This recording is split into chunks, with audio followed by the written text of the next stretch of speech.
As a teacher and a triathlete, Sarah Allen believed that she was eating nutritiously for a healthy lifestyle. In her late 20s, she started to notice a slight pain in the joints of her hands and feet, a telltale sign of arthritis. Like any other person would do, she went to the doctor. However, 3 years and a handful of doctors later, she was finally diagnosed with rheumatoid arthritis. However, her story does not end here. She was sent to a specialist on rheumatoid arthritis and was prescribed methotrexate, an anti-cancer drug. Methotrexate is so strong that Sarah had to get her blood drawn every single month to make sure that her liver was functioning normally. She even started to notice some hair loss. A doctor at the Mayo Clinic Hospital told her to expect 15 to 20 years taken off of her lifespan because of how damaging methotrexate is on the body. However, her physical therapist told her that there are more natural ways to treat rheumatoid arthritis. So she did some studying and found Dr. Joseph Marcella. Dr. Joseph Marcella is an osteopathic physician. An osteopathic physician focuses on treating the whole body rather than the symptoms of one illness using natural remedies. Dr. Marcella believed that Sarah had inherited her rheumatoid arthritis because she was of Scottish-Irish descendant. People who are Scottish-Irish descendant have a 5 in 1,000 chance of inheriting rheumatoid arthritis. Although Sarah believed that she was eating healthy, Dr. Marcella had her change her diet completely. She had to cut out wheat, grains, processed food, and sugars. She was also told to eat from local farms so that she knew she was eating organic food. She was also told to stop working because the stress that was being put on her bodies could have been what triggered her rheumatoid arthritis. If Sarah would have continued to use methotrexate and not change her diet, the only thing she would experience would be less pain in the joints of her hands and feet, and the progression of her rheumatoid arthritis would decrease. Sarah's story is just one example of the obvious problem of pharmaceutical drugs in America because people are abusing medicine rather than using them the way they were intended to be used. Individuals who live in the United States prefer a quick fix, and that is what pharmaceutical drugs offer. Why alter your diet when all you have to do is pop a pill to help regulate your disease? Americans have become highly dependent on synthetic processed pharmaceutical drugs. However, it was not always like this. When the first drug, chlorohydrate, was made in 1869, its intent was to be used as a sedative hypnotic to reduce the pain of its users. However, this drug was not synthetic. It was most likely made out of some type of root or herb, just like any other drug made in the 19th century. The American diet in the 19th century was made up of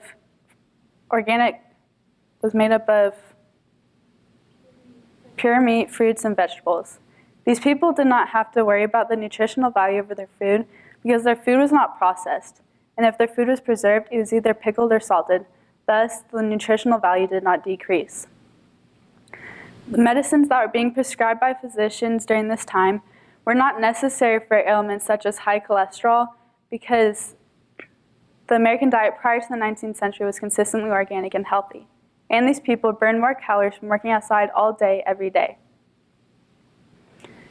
A major turning point was made in the 19th century when John Harvey Kellogg invented cornflakes. Kellogg invented cornflakes to appease those on a vegetarian diet like himself.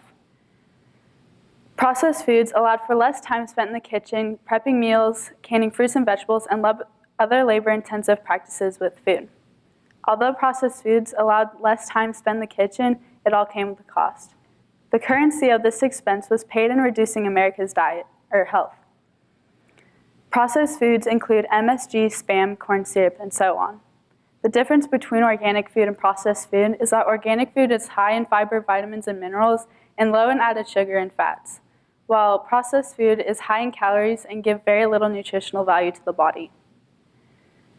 Today in the United States, Americans' dependency on processed foods has caused about half of the population to become obese, and the majority of those are diagnosed with type 2 diabetes. This is a major problem because diabetes interferes with the immune system, cell longevity, and the heart and lung performance. In accordance with diseases associated with processed food, people are not getting the necessary nutrients to be healthy. Drugs do not help with this because they provide a quick fix to the person's problem rather than solving the problem. And in most cases, it provides a band-aid for a much bigger problem: poor nutrition and overeating.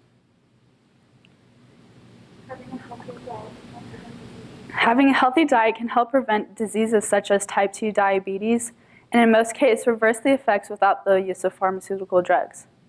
Inadequate nutrition and dependency on pharmaceutical drugs is also a federal problem. The government is funding studies on medicine rather than the proper education on nutrition.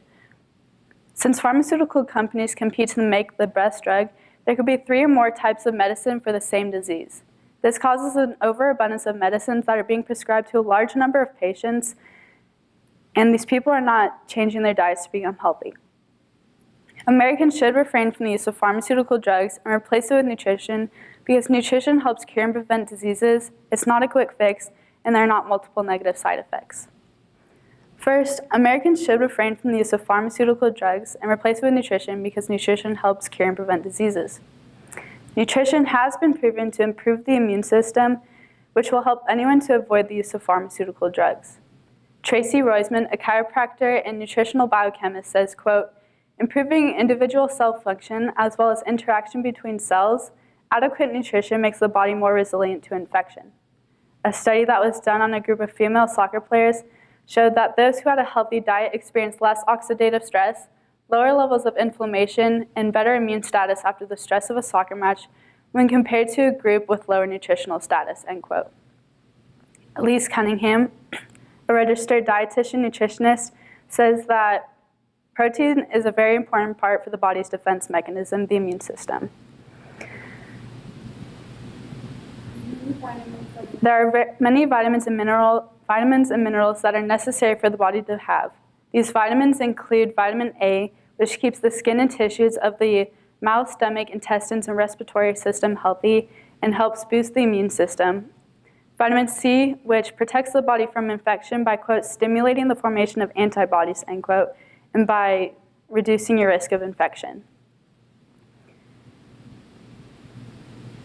Other nutrients that may influence your immune response system include vitamin B6, folate, selenium, iron, prebiotics, and probiotics. Many studies have been done to prove whether nutrition works better than medicine. And most of these studies have come back to prove that nutrition and exercise together work better, either the same or better than the medicines used to treat ADHD, depression, high blood pressure, and osteoporosis. However, the list does not end at these diseases. There are more diseases that can be treated with the use of nutrition rather than the use of pharmaceutical drugs. Changing America's diet can be implemented by educating medical students more on the benefits of having a healthy diet. Derek Bach, president of Harvard, gave an annual report of reforming medical schools by emphasizing preventative medicines, saying, quote, "Up to half of all illnesses in the United States could be avoided through changes brought about by adjustments in lifestyle or on the part of government or private organizations," end quote. According to Kara Rosenblum, a minimum of 25 hours of education on nutrition is recommended by the National Academics of Science. However, a study that was conducted by the University of North Carolina at Chapel Hill showed that 71% of the medical schools that responded to the study did not meet the recommended criteria. Thus, the 121 medical schools that responded to the study, 86 of them did not meet the recommended 25 hours. Then, only 14% of those physicians felt that they were adequately trained to critique their patient's diet. I believe that if physicians were educated on nutrition, they would be as readily equipped to refer their patients to a nutritionist as they are to a cardiologist or endocrinologist. Second, Americans should refrain from the use of pharmaceutical drugs and replace it with nutrition because nutrition is not a quick fix. Nutrition takes time to perform at its peak and for it to continue to heal the body, unlike pharmaceutical drugs. Quote, "Pharmaceutical drugs do not heal people. In fact, they do more harm than good." According to the National Institute of Drug Abuse, the U.S. holds about 5% of the world's population, but takes 75% of the world's pharmaceutical drugs. And our reliance on drug treatment only continues to grow. A study that was published in the November 2015 issue of JAMA showed that those who are taking pharmaceutical drugs increased from 51% to 59% in just 12 years. And those who are taking 5 or more prescription drugs increased from 8% to 15%, end quote. Dr. Victoria Drake, a research associate at the Linus Pauling Institute at Oregon State University, says that having a healthy diet in a kid's childhood is extremely critical for many reasons. Some of these reasons include that having a healthy diet can implement normal growth, cognitive development, and more, such as healthy eating patterns, which will reduce the risk of disease in adulthood. Some of the diseases that can be avoided through a healthy diet in a kid's childhood include obesity, type 2 diabetes, cardiovascular diseases, metabolic syndrome, and osteoporosis. Andrea Caspedes from the University of Iowa Healthcare System says that a positive dietary change can improve your cholesterol levels beneficially. These changes can occur within 2 to 3 weeks. However, the patient may not notice a change until the 3-month mark. Some patients may not notice a change until the 3-month mark, but some may notice a change before the 3-month mark. It all just depends on the patient's body. Although having a healthy diet has many positive outcomes, it takes serious commitment for the patient not to stray from their diet rather than just take their medication. Third, Americans should refrain from the use of pharmaceutical drugs and replace it with nutrition because nutrition does not have multiple negative side effects. In just the intestines, the human body holds up to 2 to 3 pounds of good bacteria. This bacteria attacks the food traveling down your body to receive nutrients and make B vitamins. However, the medicines that are being prescribed by physicians are not only attacking the bad bacteria, but also the good bacteria. This causes a drastic change in the protection of the intestines and can later cause dysbiosis. Dysbiosis is an imbalance between good and bad bacteria, mainly in the gut. Quote, in 2010, Levaquin was the best-selling antibiotic in the United States, but by last year, it was the subject of more than 2,000 lawsuits of patients who suffered severe reactions after taking Levaquin. Part of this is that fluoroquinolones are often inappropriately prescribed. Instead of being reserved for use against severe, perhaps life-threatening infections such as hospital-acquired pneumonia, these antibiotics are being used to treat ailments such as sinusitis, bronchitis, and earaches, and other ailments that may resolve on their own or can be treated with less potent drugs or non-drug remedies, or are caused by viruses which are not susceptible to antibiotics, end quote.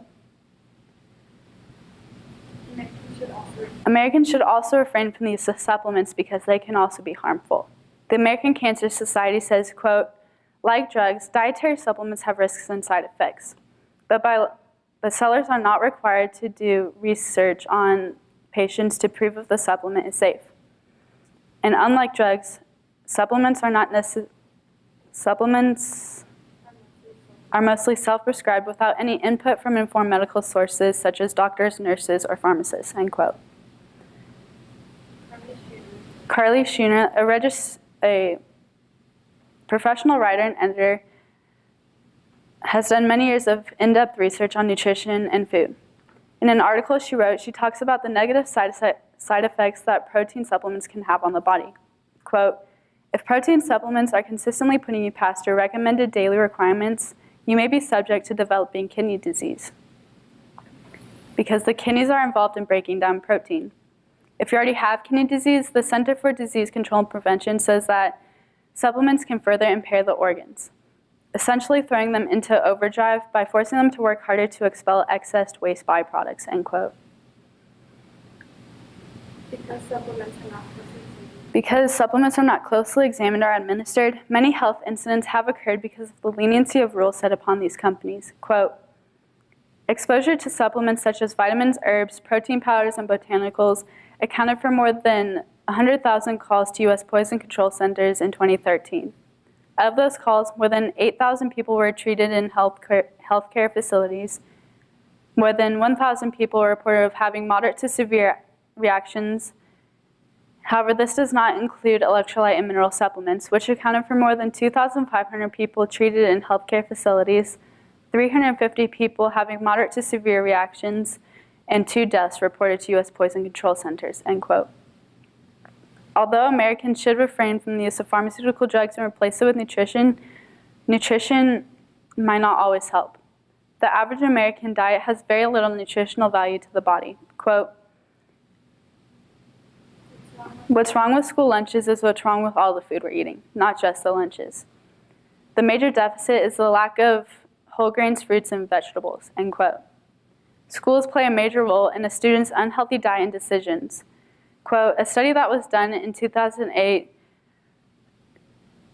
that was conducted by the U.S. Institute of Medicine showed that many school lunches were unhealthy and that those lunches did not meet the national dietary guidelines, end quote. The government can also not afford to provide healthier lunches for their students. Quote, currently, schools in high-expense cities such as San Francisco have about $2.30 a meal per child. What we really need is about $5 a child, end quote. Although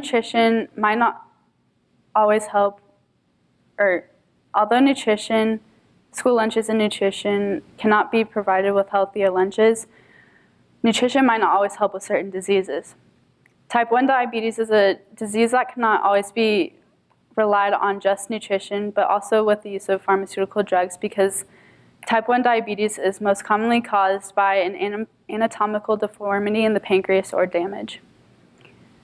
Polio is another disease that cannot be treated with nutrition because it's a virus that permanently damages the muscular system.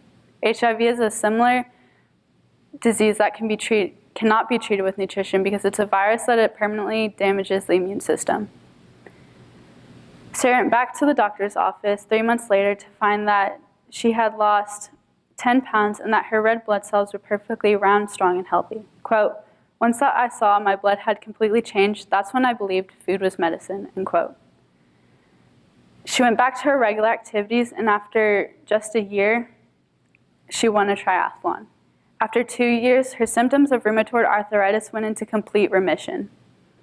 For these reasons, Americans should refrain from the use of pharmaceutical drugs and replace it with nutrition, because nutrition helps cure and prevent diseases, it's not a quick fix, and there are not multiple negative side effects. Thank you.